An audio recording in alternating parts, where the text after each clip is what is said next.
تفسیر القرآن آج کا سبق سورۃ الحجر آیت نمبر 16 سے 20 تک۔ اعوذ باللہ من الشیطان الرجیم، بسم اللہ الرحمن الرحیم۔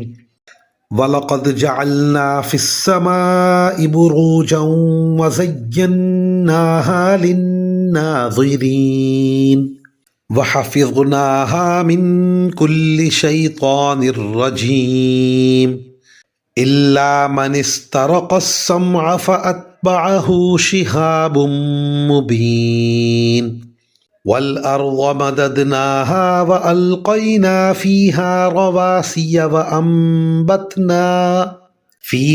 رَوَاسِيَ وَأَنبَتْنَا فِيهَا مِن كُلِّ شَيْءٍ موزون وَجَعَلْنَا لَكُمْ فِيهَا مَعَايِشَ وَمَن لَّسْتُمْ لَهُ بِرَازِقِينَ۔ ترجمہ: اور ہم نے آسمان میں بہت سے برج بنائے ہیں اور اس کو دیکھنے والوں کے لیے سجاوٹ عطا کی ہے، اور اسے ہر شیطان مردود سے محفوظ رکھا ہے۔ البتہ جو کوئی چوری سے کچھ سننے کی کوشش کرے تو ایک روشن شعلہ اس کا پیچھا کرتا ہے۔ اور زمین کو ہم نے پھیلا دیا ہے اور اس کو جمانے کے لیے اس میں پہاڑ رکھ دیے ہیں، اور اس میں ہر قسم کی چیزیں توازن کے ساتھ اگائی ہیں، اور اس میں تمہارے لیے بھی روزی کے سامان پیدا کیے ہیں، اور ان مخلوقات کے لیے بھی جنہیں تم رزق نہیں دیتے۔ ان آیات کی تفسیر میں مفسرین اکرام فرماتے ہیں، برج دراصل میں تو قلعے کو کہتے ہیں، لیکن اکثر مفسرین نے کہا ہے کہ یہاں بروج سے مراد ستارے ہیں، یعنی آسمان ستاروں سے سجا ہوا نظر آتا ہے۔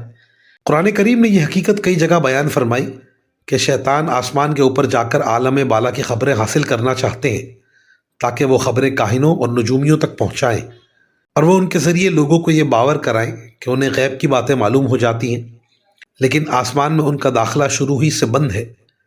البتہ حضرت صلی اللہ علیہ وسلم کی دنیا میں تشریف آوری سے پہلے یہ شیاطین آسمان کے قریب جا کر فرشتوں کی باتیں چوری چھپے سننے کی کوشش کرتے تھے، اور وہاں سے کوئی بات کان میں پڑ جاتی تو اس کے ساتھ سینکڑوں جھوٹ ملا کر کاہنوں کو بتا دیتے۔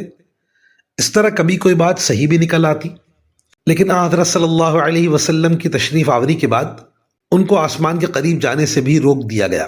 اب اگر وہ ایسی کوشش کرتے ہیں تو ان کو ایک شعلے کے ذریعے مار کر بھگا دیا جاتا ہے۔ ستارہ ٹوٹنے کے جو واقعات ہمیں آسمان پر نظر آتے ہیں، بعض اوقات یہ وہی شعلہ ہوتا ہے جس کے ذریعے شیطان کو مار بھگایا جاتا ہے۔ قرآن کریم نے کئی جگہ بیان فرمایا کہ شروع میں جب زمین کو سمندر پر بچھایا گیا تو وہ ڈولتی تھی، اس لیے اللہ تعالیٰ نے پہاڑ پیدا فرمائے تاکہ وہ زمین کو جما کر رکھیں۔ وآخر دعوانا ان الحمد للہ رب العالمین۔